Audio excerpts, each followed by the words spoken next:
Bismillahirrahmanirrahim. Assalamualaikum warahmatullahi wabarakatuh.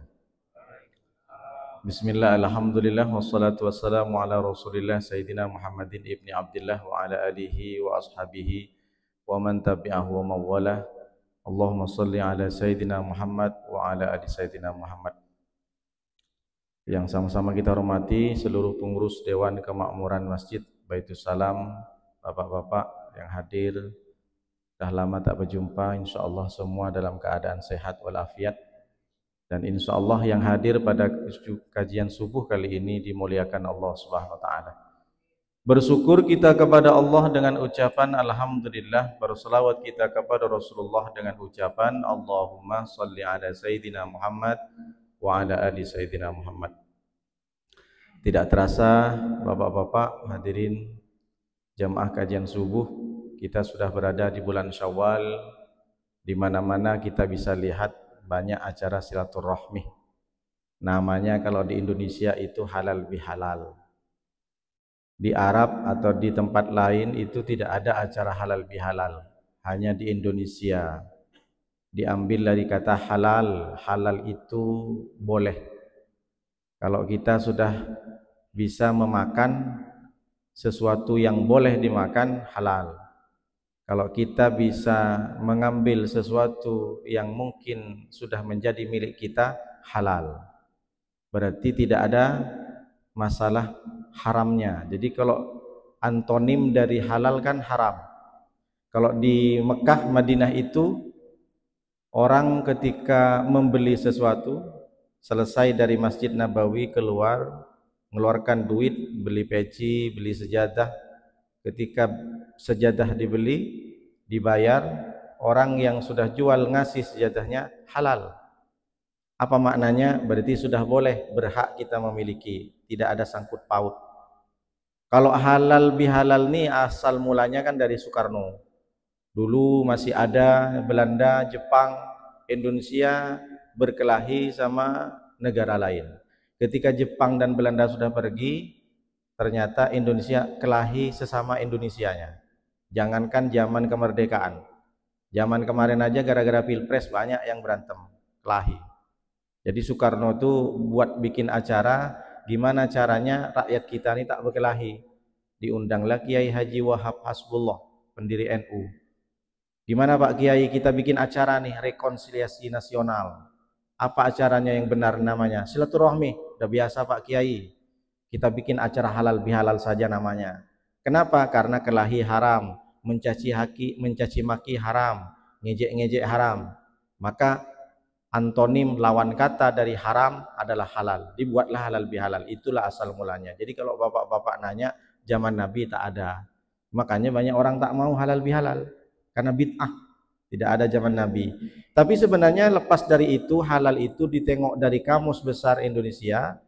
Halal bihalal itu artinya adalah mengurai benang yang kusut, mencairkan yang beku, dan menyambung yang putus. Halal itu kan lepas. Kalau dalam Al-Quran disebut wahlul 'uqdatam min lisani. Ya Allah, kata Nabi Musa, mudah-mudahan engkau lepaskan ikatan di lisanku. Lisan ini seakan terkunci ketika berdakwah. Ya Allah, lepaskanlah. Jadi halal itu lepas.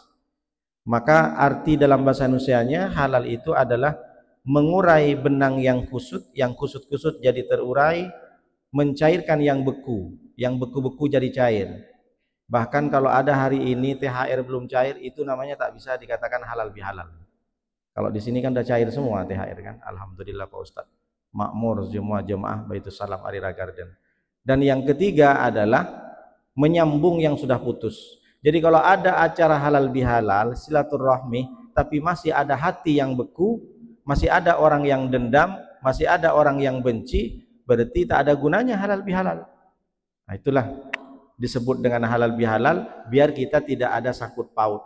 Makanya halal bihalal di mana-mana kantor nih, 1 minggu ke depan saya acara halal bihalal, silaturahmi, merajut silaturahmi, menguatkan kebersamaan.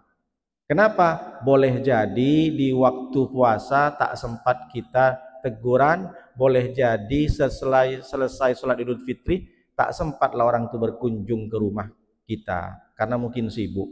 Makanya disebut dengan silaturahmi setelah Ramadan. Kalau dosa kepada Allah, saya kira insya Allah sudah terhapus semua. Bapak-bapak di sini mungkin sudah terhapus semua. Makanya disebut dengan Idul Fitri, kembali ke fitrah, kembali ke suci. Apa maknanya? Jadi kalau orang sudah melaksanakan walitukmilul iddatah, kalau engkau sudah sempurnakan puasamu, maka kita ini kata Nabi kayaumin waladadhu ummuhu, seperti bayi yang baru dilahirkan. Jadi saya ini menghadapi bayi-bayi, cuma agak tua sedikit. Kenapa Pak Ustadz? Dosanya udah terhapus. Dihapus dengan apa? Terawih, iktikaf, tahajud, sedekah. Kemudian puasa pun juga begitu. Dihapus dengan baca Quran, dihapus dengan berzikir, dihapus dengan sholawat. Insya Allah dosa kepada Allah sudah terhapus. Cuma masalahnya dosa sama tetangga sudah terhapus tidak?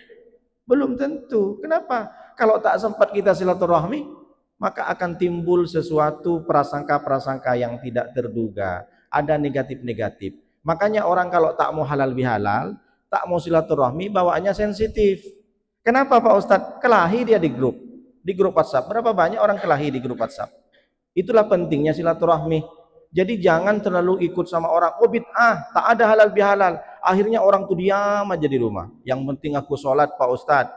Yang penting setelah itu saya tak nyakitin tetangga. Tapi kok tak pernah bertemu dengan tetangga. Boleh jadi tetangga gara-gara kamu diam, tak suka tetangga sama kita.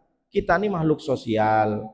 Makanya diadakan yasinan, tahlilan, diadakan kenduri, biar kita datang ke sana klarifikasi. Kalau kita tak sempat ketemu, betul kak gue ngomong itu di grup WhatsApp kemarin? Enggak katanya. Oh alhamdulillah, namanya tabayyun. Itulah pentingnya bertemu.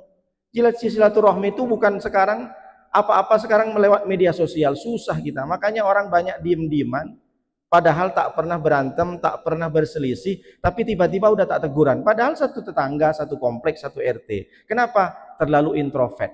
Sukanya ngomong di WhatsApp, di grup WhatsApp saja. Kalau di WhatsApp, di grup meledak-ledak. Sekali ketemu, kayak kucing kena hujan, diam aja.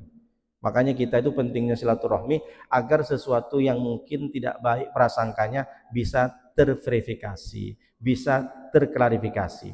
Macam pejabat-pejabat sekarang sudah banyak klarifikasi kan, karena dituduh gini, dituduh gitu. Lagi viral kan? Bapak-bapak yang dimuliakan oleh Allah SWT, itulah kenapa kita itu berteman sama orang itu sewajarnya saja. Takut nanti punya masalah, takut nanti kita punya konflik, itu berkepanjangan. Nabi mengatakan, ahbib habibaka haunamma, cintailah orang yang kau cintai, haunamma, sewajarnya saja. Asa ayyakuna baghidaka yaumamma, boleh jadi yang kau cintai nanti menjadi orang yang kau benci. Sebaliknya kata Rasulullah, wa abghid baghidaka haunamma, bencilah kepada orang yang kau benci sewajarnya saja.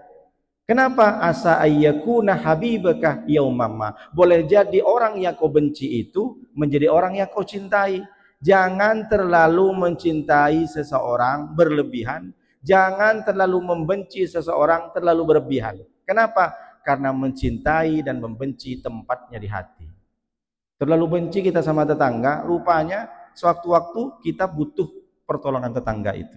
Ini sekarang kan banyak seperti itu. Diberikan amanah, diberikan kepercayaan, disayang orang itu, dipercaya orang itu, pada akhirnya dia nikung dari belakang. Itulah pentingnya silaturahmi itu sewajarnya saja, jangan sampai terlalu membenci, menjauh. Boleh jadi orang yang kita benci, dia pula yang menjadi orang yang membantu kita. Atau kita jangan terlalu mencintai, cukup cinta kita kepada Allah SWT. Mencintai kepada manusia, manusia akan binasa. Mencintai kepada kawan, kawan bisa jadi lawan. Terlalu berharap kepada sesuatu, ke benda, benda itu akan sirna. Jadi berharap dan mencintai kepada Allah SWT. Maka Rasulullah pun juga menyampaikan, ayyuhibbal mar'ah la yuhibbuhu illa lillah. Mencintailah kamu kepada seseorang, cintamu itu karena Allah. Jadi kita ini berkawan, bertetangga itu karena Allah. Ini sebagai pengantar muqaddimah agar kita ini di bulan Syawal tidak hanya dosa kita kepada Allah yang sudah terhapus, tapi dosa kita kepada kawan, kepada teman sekantor, kepada tetangga terutama itu terhapus. Man la yaskurun nas lam yaskurillah. Siapa yang tidak bersyukur kepada manusia, maka dia belum tentu dikatakan orang yang bersyukur kepada Allah. Maka ujung daripada puncak daripada puasa itu di surat Al-Baqarah 185, la'allakum tashkurun. Hendaklah kamu menjadi orang yang bersyukur. Bersyukur itu bukan berarti hanya kepada Allah saja. Bersyukur, berterima kasih kepada orang yang sudah membantu kita. Jangan sampai perpecahan terjadi. Itu yang dimaksud dengan halal bihalal dan silaturahmi setelah Ramadan. Coba buktikan bapak-bapak. Bisa dilihat kan di beberapa kantor semuanya bersalaman, diadakan acara takbir akbar judulnya, bahkan ustadz-ustadz kondang datang ke Batam pun tetap judulnya merajut silaturahmi, menguatkan kebersamaan. Indahnya silaturahmi, indahnya kebersamaan. Kenapa? Boleh jadi di bulan Ramadan kita terlalu banyak khusyuk ibadah kepada Allah, lupa dengan tetangga, lupa dengan kawan. Bapak-bapak yang dimuliakan Allah SWT, pada subuh kali ini, kajian ini saya akan sampaikan satu hadis dari Rasulullah. Hadis ini muttafaq alaih, ada di kitab Bukhari, ada juga di kitab Imam Muslim. Apa kata Rasulullah? Hadis ini datang dari sahabat Nabi perempuan, namanya Ummi Kulsum bin Uqbah. Ummi Kulsum ini bin Uqbah ini salah satu sahabat Nabi yang perempuan, juga termasuk ikut hijrah sama Nabi. Jadi asalnya dari Mekah. Apa kata Nabi satu ketika? Nabi mengatakan, laisal kadzab